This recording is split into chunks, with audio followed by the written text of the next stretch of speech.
India में करते रहते हैं। तो यहाँ पे दुबई गवर्नमेंट ने क्या कर दिया, इन्होंने उसी हवाला को फॉरेन एक्सचेंज का नाम देके उसका लाइसेंस देना भी स्टार्ट कर दिया है। तो एमिगोज उस वेंचर के अंदर भी अपना लाइसेंस जो है डालने की तैयारी कर रही है। वो लाइसेंस भी हम जल्दी लेने लग रहे हैं।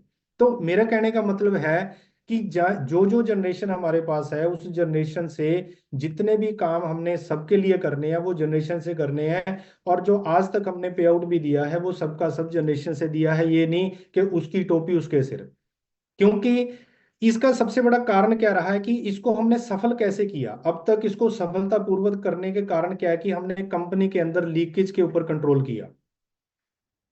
अभी मैं आपको एक एग्जांपल दूंगा कि लीकेज के ऊपर कंट्रोल कैसे होता है।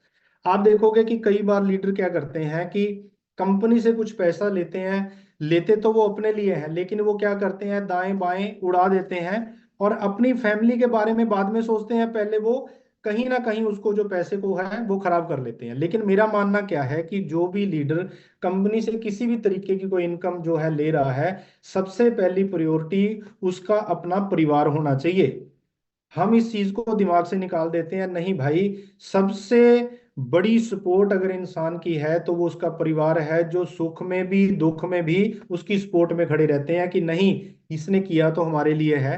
तो मेरी सोच ये कहती है कि आपकी भी प्रायोरिटी ये होनी चाहिए कि सबसे पहले अपने परिवार का सोचें।